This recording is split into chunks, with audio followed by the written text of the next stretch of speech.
Yan mga LEDs, meron tayong Honda ADB 350. Gagawa natin ng LED bracket by Nelson LED. So yung bracket na gagawin natin dito, mas matibay, mas maganda, minimalist, hindi ganong kita yung design. Hindi kita yung mga arm ng bracket para maganda tingnan, para hindi masira yung forma ng motor. Gagamitin natin 12mm na solid stainless at 10mm. Kaya nakakasigurado kayo matibay. Yung forma ng ilaw, pero mga ilaw pat isa. Ito natin lalagay. Forma mga pat. Dito. Yan. Yan lang. Yan lang. Oh. So, dyan ang forma ng ilaw sa part na yan, magkabilang side. Para hindi matatakpan yung mukha kasi sayang pagka-pogi, tatakpan mo lang yung mukha eh. Gagamitin natin, dual arm, naka-capsule, okay na. Tapos TIG welded yung ano natin, yung bracket natin. At soon, available na yan sa Shopee. Ano, bago, hindi mga gas-gas na talaga. Oh. PPF yun.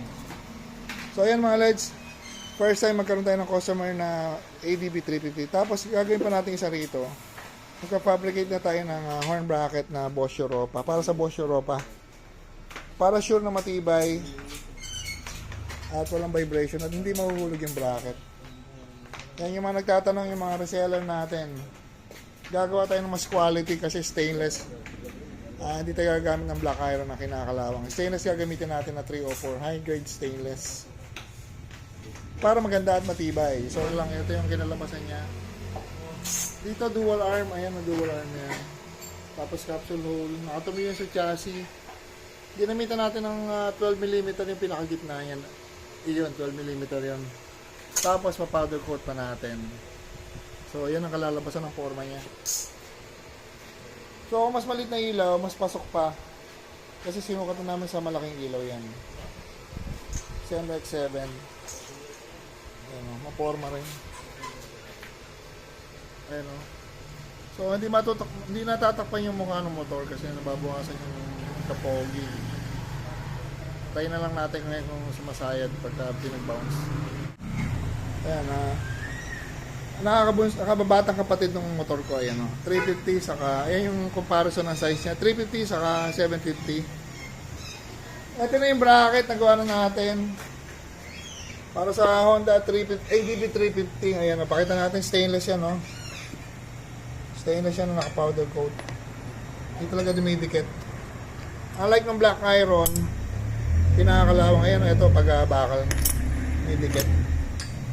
Available na to mga LEDs, pwede lang yung order sa amin, 2.5 lang. Ito 12mm, dito 10mm na 304 stainless. Tapos nag-wiring din kami. Siyempre pag kami nag-wiring, cutting mas spice yung electrical tape. Tapos yung horn namin, naka-bracket din, ayan, yung bracket niya, stainless siya na powder coated para matibay. So gano'n kami rito, nagka-fabricate kami ng mga bracket para mas matibay yung installation natin. Kakabit natin ditong ilaw, CNLX7. Dito yung sa part na to yan. Tapos yung maliliit, pwede siya rito sa ilalim. Ayan o. So kakabit natin yung maliit, pero ang install talaga dito yung malaki lang. I-mount lang natin, pero hindi siya naka-wired. So yan, Honda ADB 350, kakabitan natin ng ilaw at busina. Tapos lalagyan natin ng passing. Yung passing niya parang ganito mga LEDs. Eto. Naka-bracket din yan. Ayan, may passing, may bracket. So, yun ang gagawin natin dyan. May bracket yan, ayan o. Stainless siya, powder coated. Kasama ng passing yung 3-way switch. Kaya, pag dito kayo nagpa-install, maski yung mga bracket na maliliit, ginagawa lang namin dito para maayos yung pagkakabit.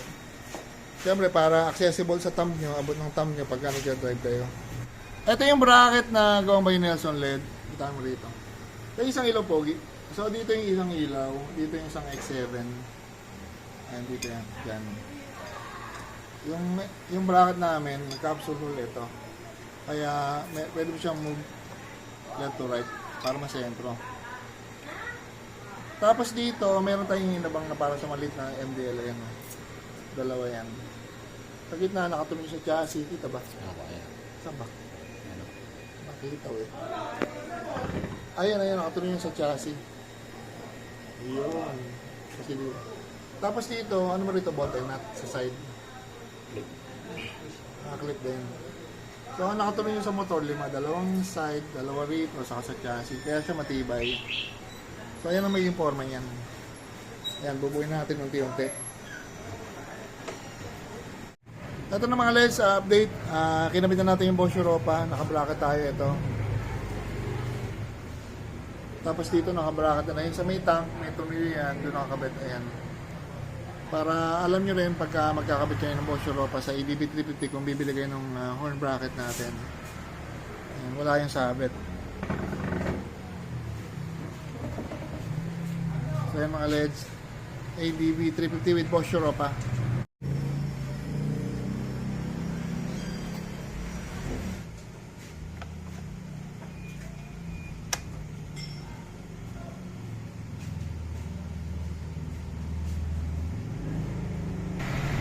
Ito na yung ginagawa natin na Honda ADB 350 mga LEDs.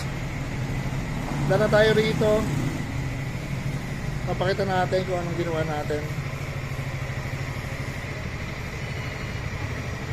Kinabitan natin ng auxiliary light. Ito.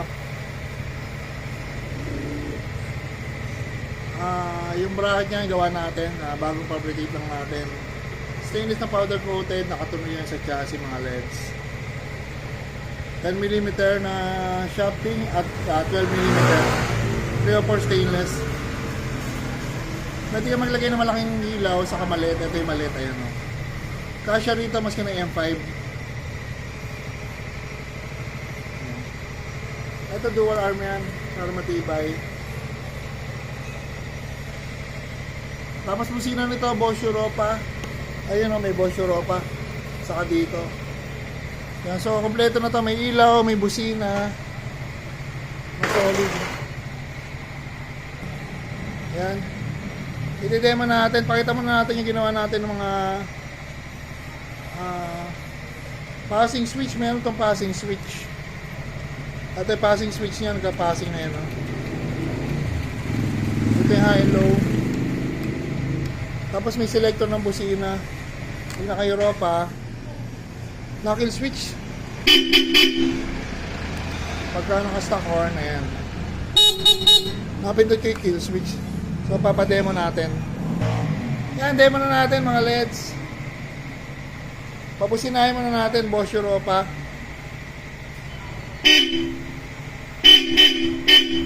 Stock horn.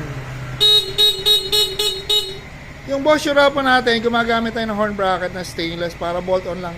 Saka matibay na rin pagkaka-install kasi makapal yung bracket natin para nakapwesto siya ng maayos. At passing, may passing yan. High and low.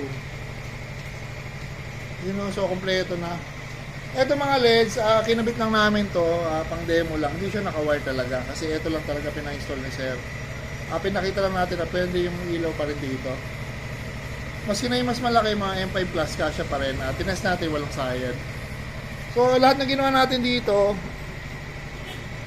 nung ating no splicing ng electric tape, tapos yung bracket natin, sariling bracket, na Nelson LED, pwede yung dalawang ilaw, pwede yung dalawang malaki at dalawang maliit.